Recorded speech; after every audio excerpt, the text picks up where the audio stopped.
to the Maverick Gunworks channel. I'm going to talk about a problem that customers brought to us. And you guys, if you're taking your handguns apart, you may see something like this. So maybe this will help somebody down the road. But we've got a Smith & Wesson M&P Sheild 40 caliber. This is a 2.0 model. And the customer brought it to us with the fact that he had taken it apart, I think, to clean it, and maybe went a little further than he should have. So he said the safety would not engage on the side here.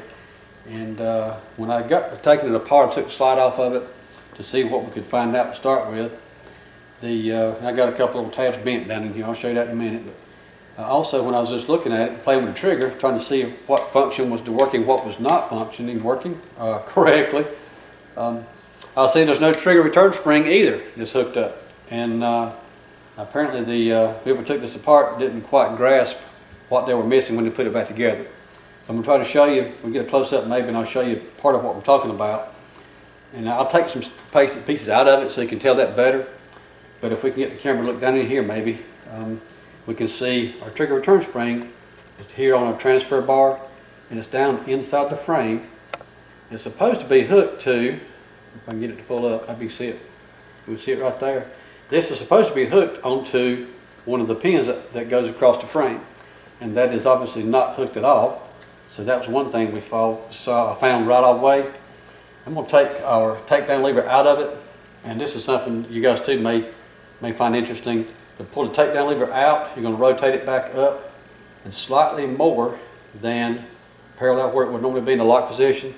Slightly up a little bit. And you can wiggle it out, pull on it a little bit. You can wiggle it out. And I'll show you it has a pin that you can, once you get the pin lined up with the slot inside the frame, it'll pull out without breaking anything. You hear a click, you hear another click. So now we can see maybe a close-up right there of our takedown lever, in this case a pin for it. There's a little tab on the end of our takedown lever, and it's a key that lines up with a slot that is milled or cut into the frame in here, so the metal part of the frame.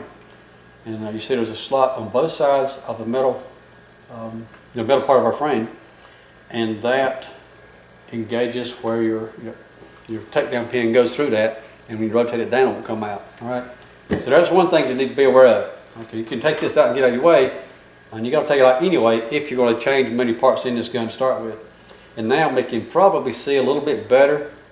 Our trigger spring is supposed to be hooked on to that pin right there. And there's a little bit of a trick to putting this back on, and I'm going to show you that here shortly.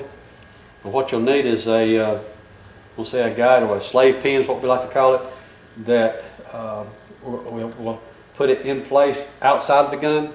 Then we put it into the frame, and that holds the spring in place while we drive our permanent pin into position. All right. So let's go ahead and knock this pin out, and see what I can do here with that. I should be able to push it out, I think, fairly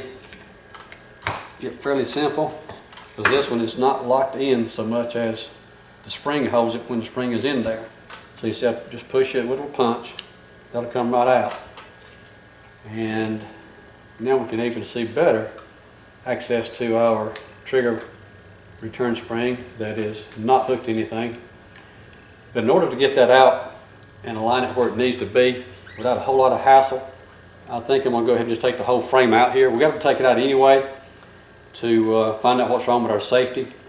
So hang on a minute. What I'm going to do is, we're not going to record all of this, I don't think, but I'm going to use my roll pin punch, and we have a roll pin as your front, one in the front, one in the back.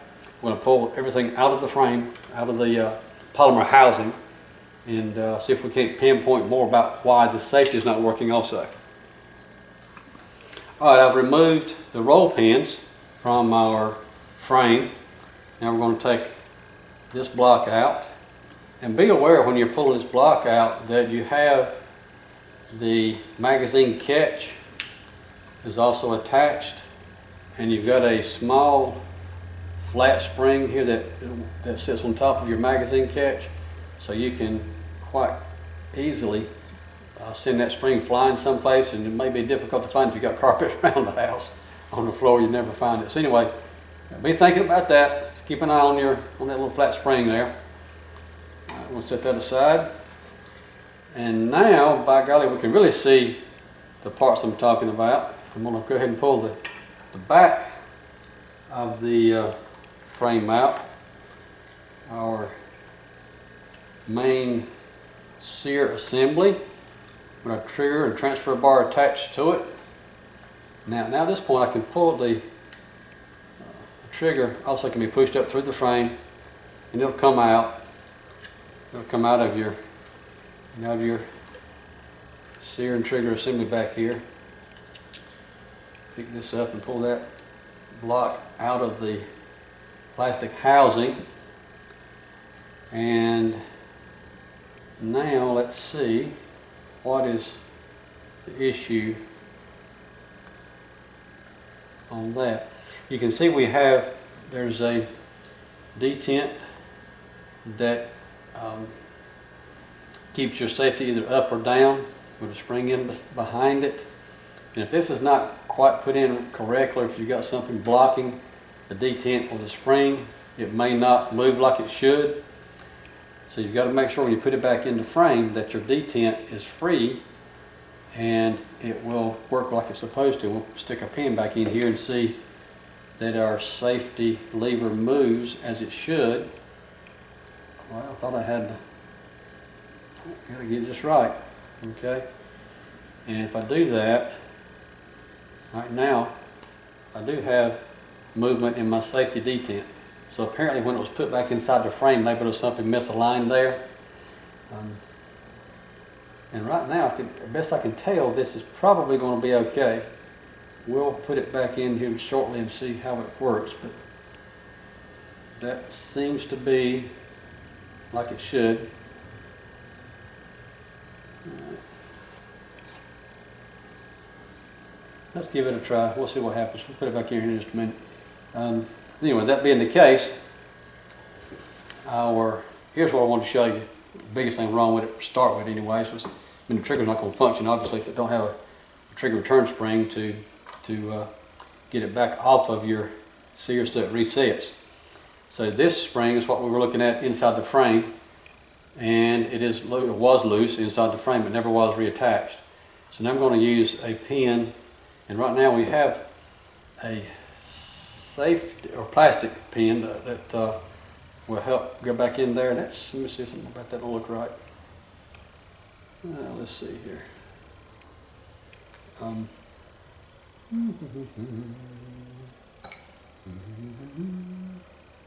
right. Let's see if I can find a pin that will help that situation. I believe I have in my little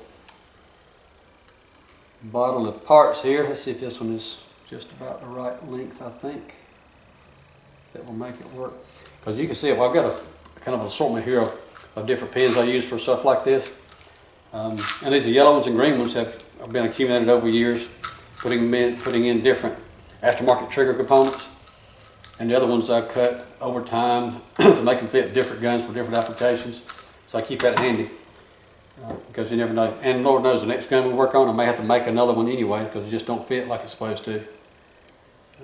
I know we had to use those just a week or two ago when someone came in with a muzzle loader that they had taken apart, and some springs came out of place. They couldn't put it back together when they were trying to take it apart to clean it, do a deep cleaning on it.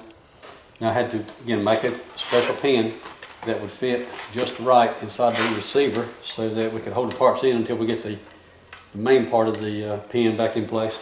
All right, let's see now what I've got here. So we call our slave pin in this situation, where this plastic pin will hold the spring in place. We'll be able to drop the trigger back into the frame. Because this pin is flush on both sides, it does not stick out. Now I can align my permanent pin into position and should be able to push it through and keep our spring in place this time. Okay, so let's try that. And our safety seems to be in good working order now. All right, I know we've had to reshape a couple of pieces off camera, but they should be good to go now. All right. Anyway, we're going to drop this back in place and see what we have here.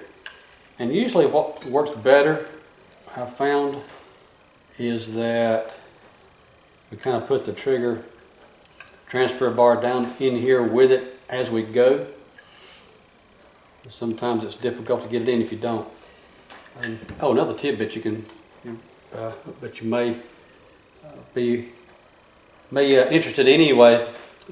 This leg will fit under the sear, and you can adjust the trigger over travel and to some degree when the trigger breaks from your sear by adjusting the loop on the back of the transfer bar. All right, I don't recommend people doing that a whole lot unless you know really what you're doing, because you can also go the wrong way or go too much, and it makes it difficult to bring it back when you go too far. Right, let's put this in.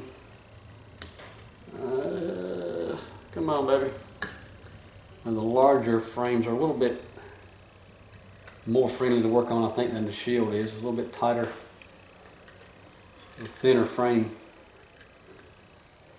But anyway, we're going to wiggle it back into place.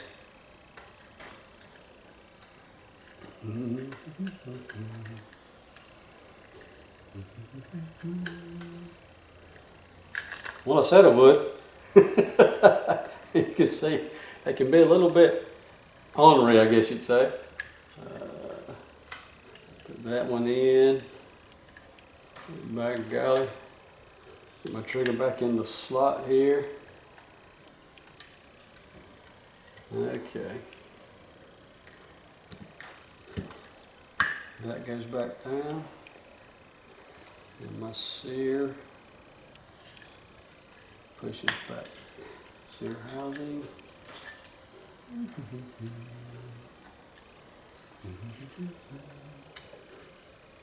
Okay. Is that back in place? No. You can see how we put this back in now, but my trigger bar is actually too far over. It is too far over in this case to the right, because this is not, the transfer bar is not under the sear. So you can see how aggravating that can be. I'm really careful how to get it back in. I may have to try this again, pull it out and put it all together at one time. Okay, I've figured out, I think what I was doing to make it more difficult on myself, since I don't do this every day, but we have done a few of them over the last several years.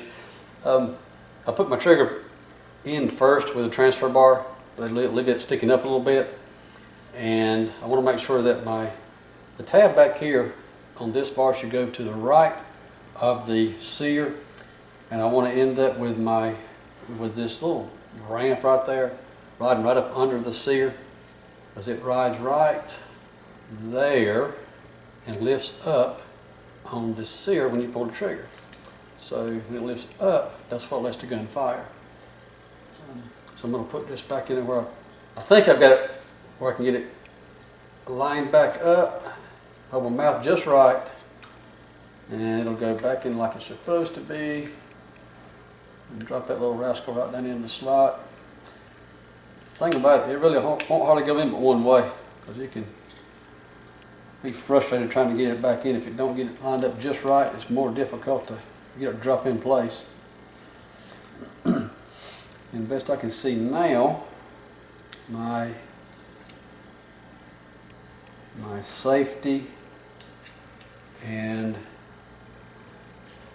the sear block, all the parts seem to be lining up like they should now. Alright, that's lined up, should be. And I think I'm going to go ahead and put that in place so that I can hold my trigger and nothing else moves. Alright, so I'm going to drive this back down in here. My rope in here and punch.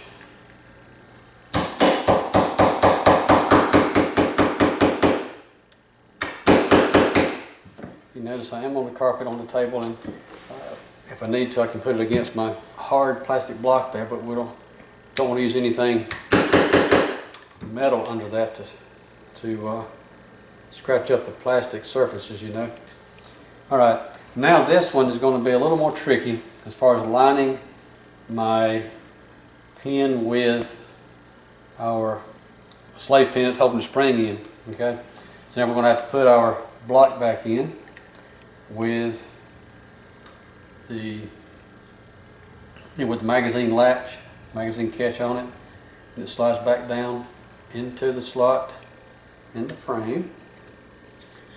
And you can see the pin I have holding the spring, trigger spring in, has to be just the right length, because if it's too long at all, you can't get this block back in place. All right, come on, rascal. Yeah.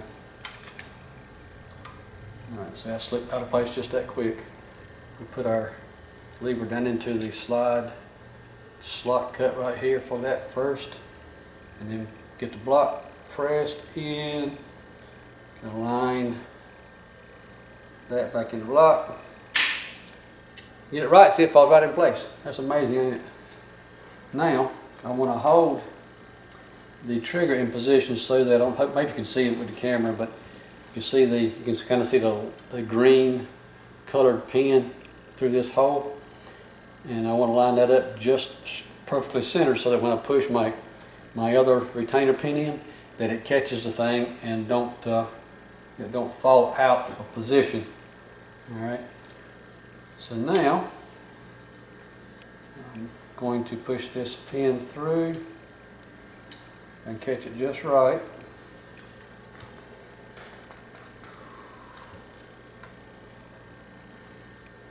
Alrighty. And you could probably put the other roll pin in your block first if you wanted to too. It would work just as well. But you have to hold the tension on the trigger to get everything lined up just right. And now, with a little bit of effort, and by golly, there is our pin that was holding the trigger return spring in place. And because we had it all lined up, push that pin in, and now we have our trigger spring captured where it's supposed to be. So now we can pull the trigger, and by golly, it pulls the sear down like it's supposed to be. Okay? Now all we have to do left is to replace the front retaining pin here. And you could have done this before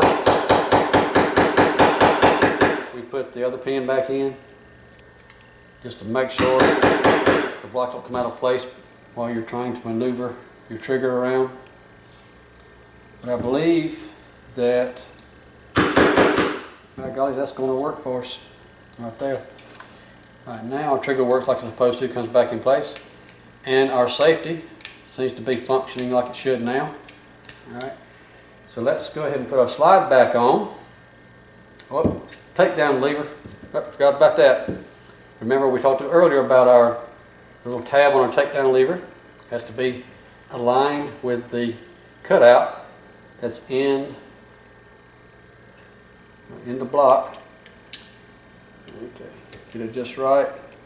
You can see possibly, I don't know if the camera can see this, but we're aligning our pin with the notches. Just about right there. Let's see. Yep, right there. Rotate it back down so it's disengaged. We get slide back on it. Now we put our slide back. I'll say we will. There we go. Rotate the lever up, and now the slide's back on. And now that releases the sear, reset trigger, and does appear to be working like it should. And if I push the safety up, I cannot pull my trigger. Okay, now if I let the slide and cock it again, I'm going to push my safety up, and our trigger does not function, and now it's back into working like it should be. Okay, so there we go, y'all. That seems to be doing what it should. Let's put the magazine back in it. Pull that slide back, and the magazine does lock the slide back. And now if I take the slide out, I can release my I'm going to take the magazine out rather. I can release my slide. And it does appear to be working. Alright, tell you what I'm going to do now. I believe we're done with the trigger malfunction and safety malfunction. We'll step out here and just fire it a couple times just to be positive that it's working like it should. And I believe we're good to go there. So hang on just a minute. We'll go give it a couple shots and confirm that everything's where it's supposed to be. Alright, we're going to put a couple rounds of 40 caliber ammo into this M&P Sheild and confirm that she does what she's supposed to do. I'm with my safety on, alright, and with my nozzle in the bullet trap. Alright, safety does work. Take our safety off. Here we go. And it stayed open. Trigger reset like it's supposed to be. So we have confirmed. There we go, she's working again. Thanks for watching, guys, and if there's something we can help you with at the Maverick Gun Shop, give me a holler.